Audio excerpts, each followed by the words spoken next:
All right, let's get into it. Today, we're going to break down a chapter from this incredible ancient letter, Hebrews 12.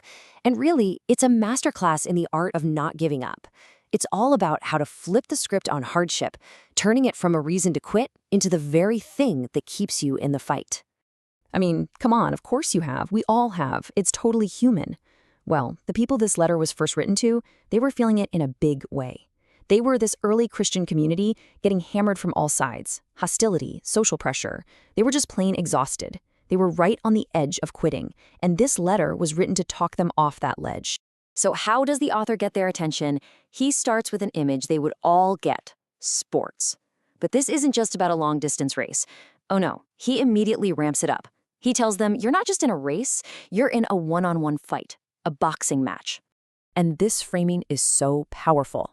He's saying their struggle isn't just bad luck. It's not just that their neighbors are difficult. No, it's a strategic opponent, what he calls sin, a force that is actively trying to beat them into submission. So think about what that means. To make peace with the culture around you just to make life easier, that's not a compromise. That is tapping out in the middle of the fight. The stakes could not be higher. Okay, so he's set the stage, it's a fight. Now he pulls out his most powerful tool for helping them reframe everything. We're going to move from the boxing ring right into the family home with a concept that would have been super familiar to them. The whole idea hinges on this one Greek word, paideia. He uses it 7 times in just this one section, so you know it's a big deal. Now, this is absolutely crucial. Paideia doesn't mean punishment because you did something bad. It means formative, character-shaping training. It's the kind of education a loving father gives his son to prepare him for an honorable life. This one idea completely changes how they should see the rejection they're facing. And here it is. This is the radical reframe. What they were afraid was God punishing them was actually God training them.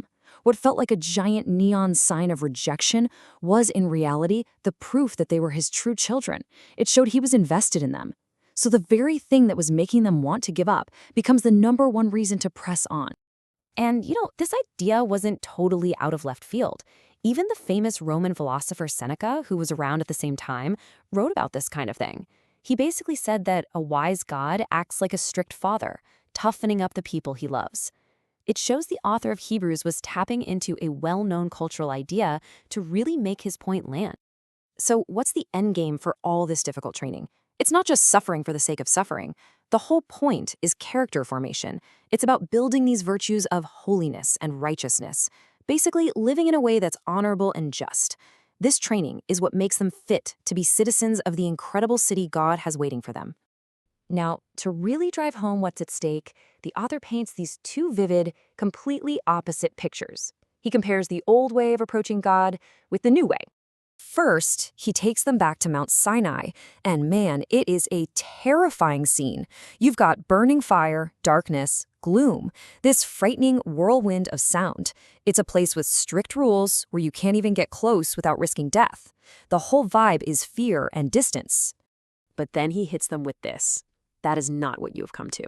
Instead, he says, you've come to Mount Zion, the heavenly Jerusalem. And the contrast is just, wow. Instead of fear, there's a festival. Instead of distance, there's this confident, warm welcome into a city filled with angels and all the good people who finished the race. It's this incredibly motivating and inviting vision. To sharpen the choice between these 2 different realities, the author pulls out a famous story they all would have known from childhood. The cautionary tale of Esau. It's a powerful warning about making a tragically short-sighted trade. So the story goes like this. Esau's starving, and in a moment of pure weakness, he sells his entire inheritance, his birthright, to his brother for 1 bowl of stew. Years later, when it's time to get the family blessing from his father, he finds out that trade was final. He wants it back desperately, even cries his eyes out, but it's too late. The author uses this to show the terrifying finality of treating God's promises like they're cheap. The scholar deSilva just nails the analogy with this quote. The choice facing this community was crystal clear. Trading their eternal inheritance for the temporary comfort of being accepted by their neighbors, well, that's like trading your entire future for one unsatisfying meal. It's just a foolish, tragic exchange. So what is this incredible birthright that they're supposed to hold on to so tightly? Well, the author wraps everything up with a vision of the ultimate payoff, the final reason all this struggle is more than worth it. He quotes an old prophecy from Haggai, one that predicted a day when God would shake not only the earth, but the heavens too. And in the author's mind, this isn't just a renovation. This is a complete removal of the temporary material world as we know it. And here's the crucial point. After everything that can be shaken is shaken and removed, what's left standing? Just one thing, the single unshakable kingdom of God. That's the ultimate reality. So the author argues that true survival isn't about making it through this life. It's about being welcomed into the only reality that will last forever.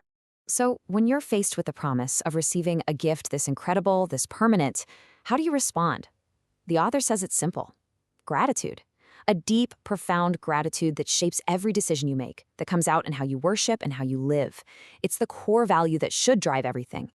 And that leaves us with one final, very personal question. That story about Esau, it's not just some ancient tale. It's a mirror. It forces us to ask ourselves, what temporary comforts, what securities, what social approvals are we tempted to trade for what is eternal? What is our bowl of stew?